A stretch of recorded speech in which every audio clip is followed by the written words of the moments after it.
So, hello, this is Javier, aka Hanzozuken, as you know me from my Facebook page. I'm trying to do a commentary on my artwork. Somebody mentioned to me that they would want to hear what I have to say about when I'm drawing and steps and stuff of that measure. So, here we go. So, right now, as you've seen me post, this picture is actually done. This video was done a couple of days ago, and I just never got a chance to post it. So right now I'm using a .3 mechanical pencil with, I believe, 4H lead in there.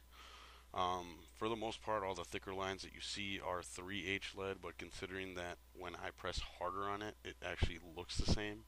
So the line weight, it really doesn't look that different. Right now, I decided to work on the left of the page as for fear of smudging the center images.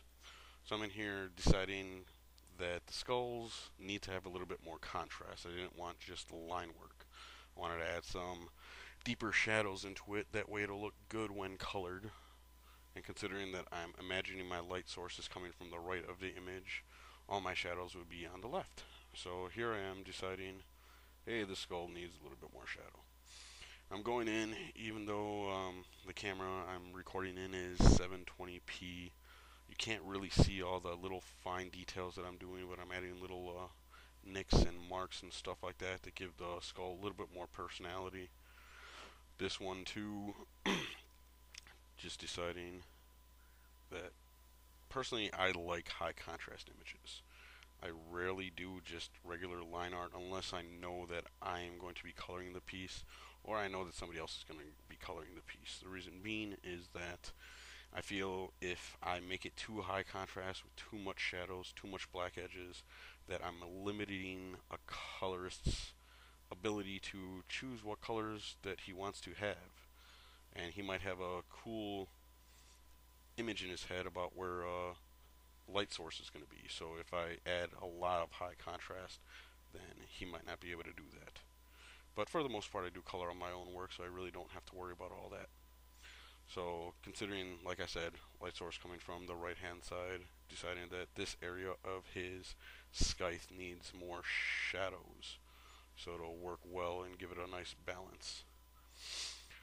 So as you can see also with this part of the drawing is that you see the very thick lines that are very Joe Mad-esque in appearance. Now I know that he is actually a very great influence on me and my artwork, and I definitely try not to rip off his line style. But when considering that I'm working off of source material that he has so clearly defined, it's hard for me to translate different line work in order to make the same image, or at least that's the way that I see it. I try and pay homage to the great work that he's done. And he has these little runes and symbols in there, so trying to make it feel like it's part of that world. Part of my drawing style, as you can see that I'm doing right here, is I go over the same line repeatedly. The reason why I do that is sometimes I want a line to look thicker, or I don't feel that that line is strong enough. Me personally, I'm not a very like that line that I lay down is that's the definitive line. I'll go over it and over it and over it until it feels to me like it has character. So now I decided, hey, I'm bored with that section. I'm gonna be drawing on a scarf now. Something that I do within my artwork a lot actually is that I'm very sporadic with where I jump around. I'll look at the image, and most of the time, as you can see where my hand is, I have a separate piece of paper underneath my drawing hand to prevent smudges. That's actually something that I'm working on as of late. Prior, I don't ever really do that. I'm working with 2H and 4H lead, so that lead really doesn't smudge too much. So generally, I see the whole image as I'm drawing, and I'll see a section that I just want to right away clarify because I have an idea in my head, and I just right away want to attack it. So I'm very spontaneous with the way that I draw. Sometimes a certain area needs to be defined quickly for me, or something needs to stand out, which inspires me to create a different area that stands out. So I will rarely ever work going from top left to top right, going down to bottom left, bottom right, as to prevent from as much smudging as possible. It's not the way I work. I know a lot of other disciplined artists are like that, and I respect them for that, but it's not me. Anyways, one of my favorite things that I love to do when drawing is drawing hair. I love drawing crazy hair.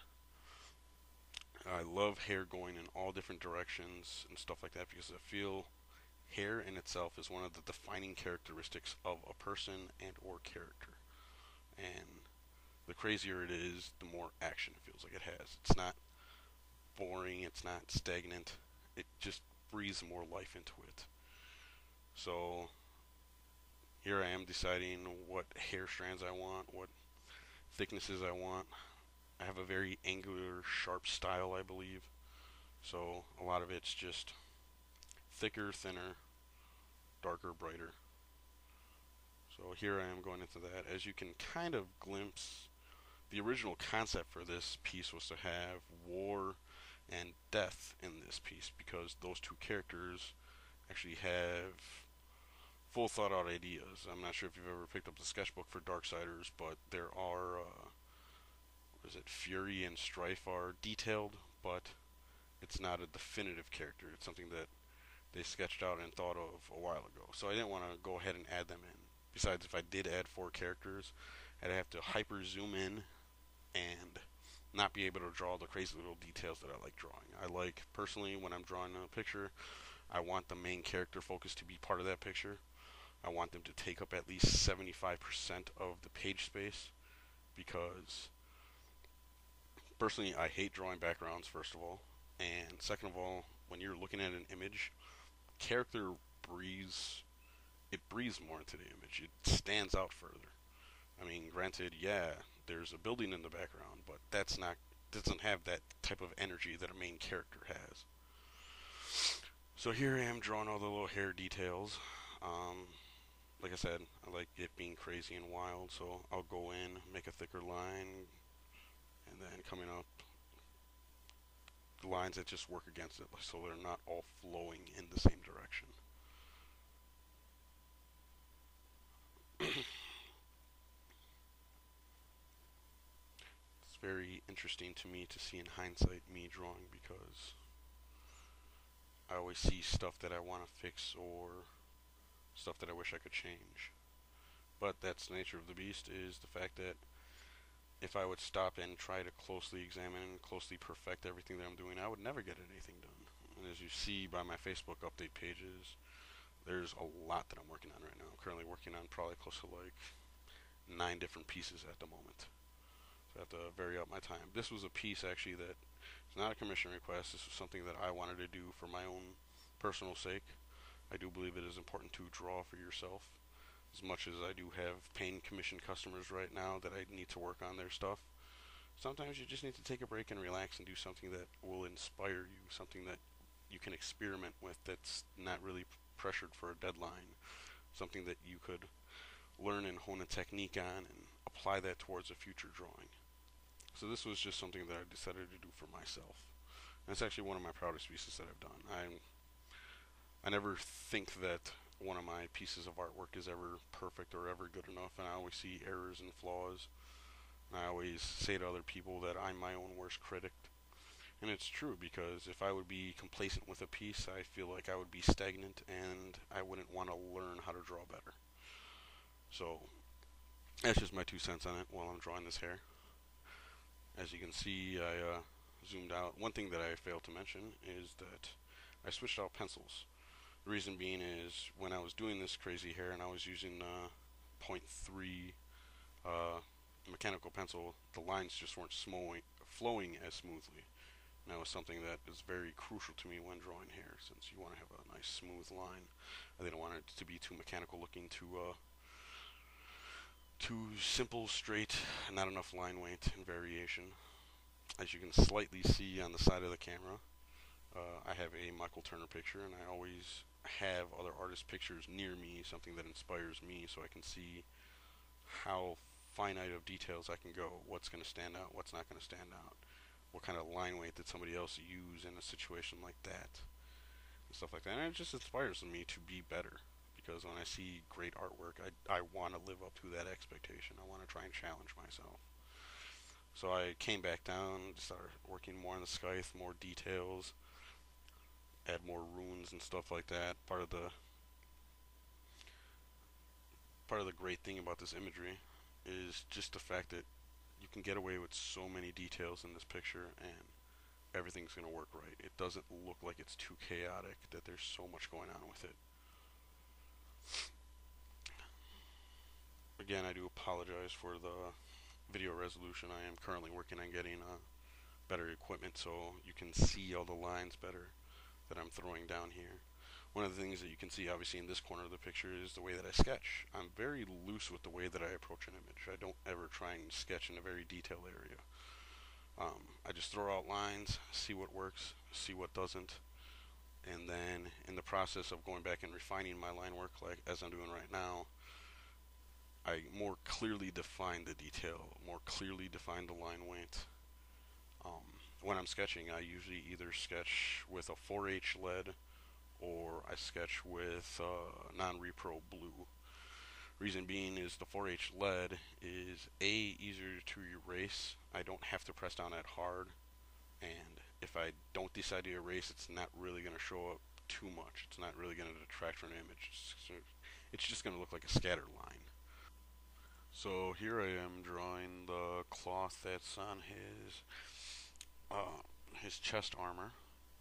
Going in here and deciding that, hey, I need more shadows, and the bones that are on his chest armor need to be more clearly defined. So I'm going in, throwing down thicker lines, throwing in a little bit deeper line weight so it stands out, it doesn't look as thin. This piece itself is probably not going to get inked, but it's one of those things that I always like to have it heavy detail even if it's not going to get inked. That way if somebody would decide to ink it in the future, that all the information is there.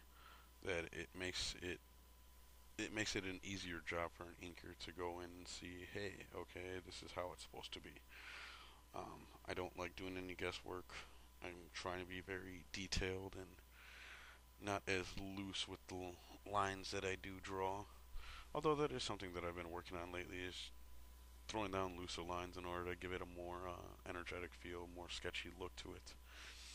So this video is almost done. I thank you all for watching. I truly do thank you, all the people out there who like my artwork.